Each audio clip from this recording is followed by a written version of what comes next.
ఈరోజు ఇంటర్వ్యూల కోసం నిరాహార దీక్షలు ఉద్యమ దీక్షలు చేయాల్సిన అవసరం ఏమొచ్చిందో నాకు అర్థం కాదు.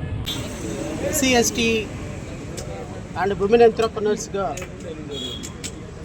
వాళ్ళకి రావాల్సినటువంటి సబ్సిడీ రమారమి 650 కోట్ల రూపాయలకు పైగా 15,000 కుటుంబాలు అన్యాయం అయిపోతున్నటువంటి పరిస్థితిని దృష్టిలో పెట్టుకొని గత 6 రోజుల నుంచి ఏపీఐఐసి భవనం ఎదురుగా, ఏపీఐఐసి కార్యాలయం ఎదురుగా చంటి బిడ్డలను కూడా పెట్టుకొని, చిన్న పిల్లలను కూడా పెట్టుకొని మరి ఆ తల్లుల దగ్గర నుంచి women entrepreneurs, small and medium micro entrepreneurs రాష్ట్ర ప్రభుత్వానికి సంబంధించి చిన్న చిన్న వెహికల్స్ తీసుకొని సబ్సిడీలు రాక, ఆస్తులు అమ్ముకొని, తినటానికి తిండి లేక, అప్పులు కట్టుకోలేక, వడ్డీలు కట్టుకోలేక మరి ఈ అమౌంట్ రిలీజ్ చేయమని చెప్పేసి గత 3-4 సంవత్సరాల నుంచి పోరాడుతుంటే ప్రభుత్వం దగ్గర డబ్బులు రిలీజ్ అయినప్పటికీ కూడా ఈ అమౌంట్ని రిలీజ్ చేయకుండా కేవలం మెగా ప్రాజెక్టులో ఉన్నటువంటి 100 కోట్లు, 200 కోట్లు, 50 కోట్లు, 70 కోట్లు ఉన్నటువంటి వ్యక్తులకి అమౌంట్ పే చేసి వాళ్ళ దగ్గర నుంచి పర్సంటేజ్లు తీసుకుంటున్నారు అని,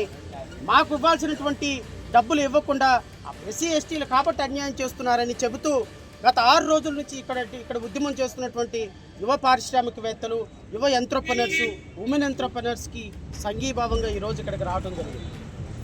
అత్యంత దుర్మార్గకరమైనటువంటి విషయం.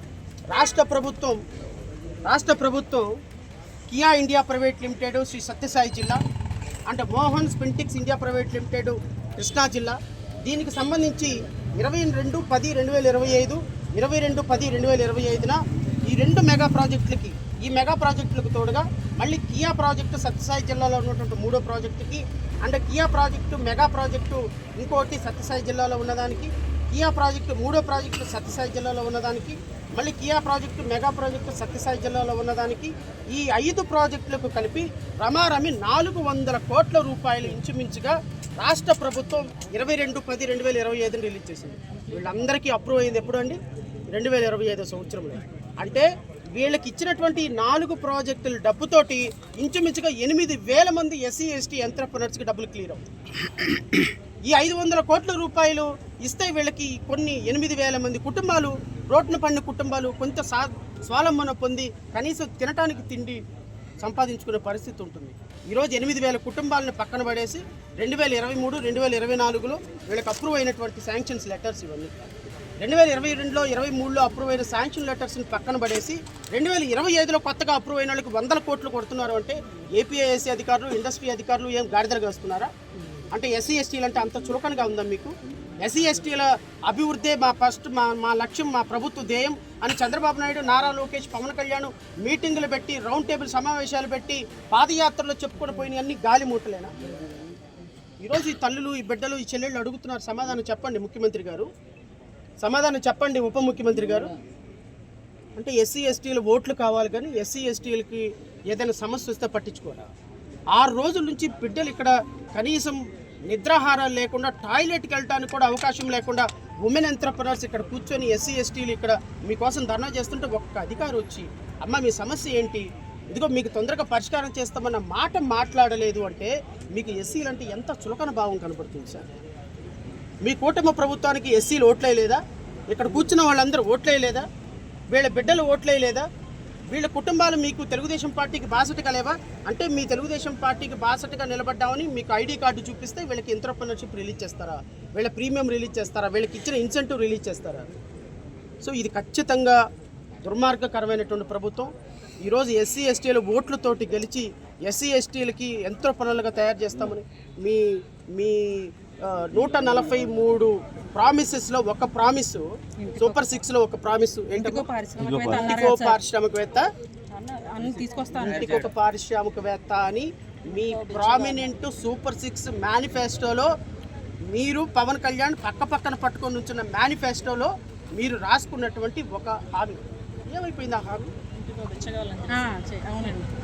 ఇంటికొక బిచ్చగాళం చేశారంట. ఇంటికొక పారిశ్రామికవేత్త కాదు, ఇంటికొక బిచ్చగాళం చేశారంట మా చెల్లి చెప్తుంది.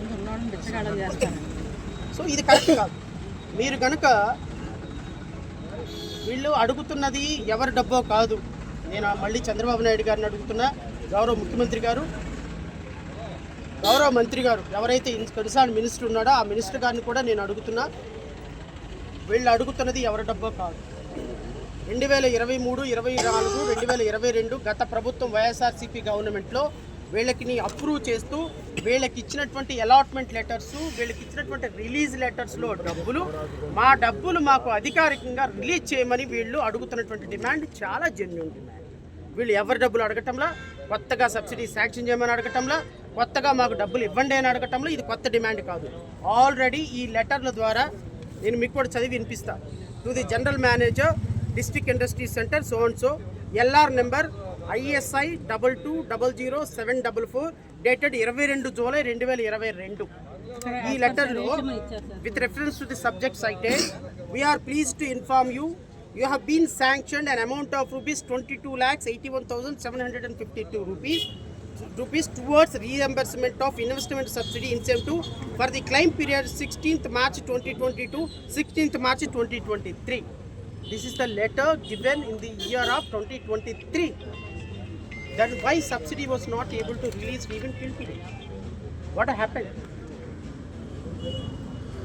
So as per సరేషం అని ఇచ్చారు కదా సార్ కింద సో నేను గవర్నమెంట్ని, గౌరవ మంత్రి గారిని, ముఖ్యమంత్రి గారిని కోరుతున్నా, మీరు గనుక అతి త్వరలో, బహుశా మీకున్న టైం లైన్ ఏందో నేను టైం లైన్ చెప్పటంలా, మ్యాక్సిమం టు మ్యాక్సిమం 1 వీక్ లోపు కనుక ప్రతి ఎంట్రప్రెనర్కి కనుక డబ్బులు రిలీజ్ చేయకపోతే, 100% రిలీజ్ చేయకపోతే రాష్ట్ర వ్యాప్త ఉద్యమంగా మారుతుంది. ఈ ఉద్యమం రాష్ట్ర వ్యాప్తంగా ఉన్న దళిత సంఘాలు, ఉద్యమ సంఘాలు, విద్యార్థి సంఘాలు, రాజకీయ పార్టీలు, మహిళా సంఘాలు ఈ ఉద్యమానికి మద్దతుగా APIAC ముట్టడి కార్యక్రమాన్ని చేస్తారు. డాక్టర్ బిఆర్ అంబేద్కర్ ఇచ్చినటువంటి రాజ్యాంగ హక్కులను కాపాడుకోవడానికి ఎంత దూరమైన వెళ్తాం. వారం రోజులే మీకు సమయం ఇస్తున్నాం. వారం రోజుల్లోపు మీ న్యాయ పోరాటం చేస్తాము. మీరు కనుక వారం రోజుల్లోపు కనుక దీని మీద నిర్ణయం తీసుకొని ప్రతి ఒక్క వ్యక్తికి ఇన్సెంటివ్ రిలీజ్ చేయకపోతే ఒక డేట్ని మేము ఫిక్స్ చేసుకుంటాం. APIACని కొన్ని వేల మంది వచ్చి ఆ రోజు ముట్టడి చేస్తారు. ఆ రోజు మీరు ఎంతమంది పోలీసుల్లో పెడతారో, ఎంత రక్తపాతం జరుగుతుందో, ఎంతమంది సూసైడ్లు చేసుకుంటారో, ఎంతమంది సెల్ టవర్లు ఎక్కుతారో, ఎంతమంది పెట్రోల్ క్యాన్లు పట్టుకొని APIAC భవనం ముందు తమ ఆత్మార్పణ చేసుకుంటారో రాష్ట్ర ప్రభుత్వం ప్రతి ఒక్కదానికి బాధ్యత వహించాలి. అది మాకు సంబంధం లేని బాధ్యత. ఇప్పటికే నేను బాధితుల్ని, మీరు భయపడకుండా భరోసాగా ఉండండి, బాధ లేదు, మీ అందరం ఉన్నామని వాళ్ళు ఆపుతున్నారు. కష్టపడో, బాధపడో, ఫ్రస్ట్రేషన్లో ఏదైనా జరిగింది అంటే మాత్రం రాష్ట్ర ప్రభుత్వం తగలపడి పద్ధతి ముందే గుర్తుపెట్టుకోండి. చంద్రబాబు నాయుడు, నారా లోకేష్, పవన్ కళ్యాణ్, మీ ముగ్గురికి కూడా, మీ మంత్రి గారికి కూడా చెప్తున్నా, మీరు ఇమ్మీడియట్గా కనుక సబ్సిడీ రిలీజ్ చేయకపోతే జరిగే పరిణామాలకు మీరే తీవ్ర బాధ్యత వహించాల్సి వస్తుంది అయితే నేను మనస్ఫూర్తిగా తెలియజేసుకుంటూ నాకు ఈ అవకాశం ఇచ్చిన మీ అందరికీ కూడా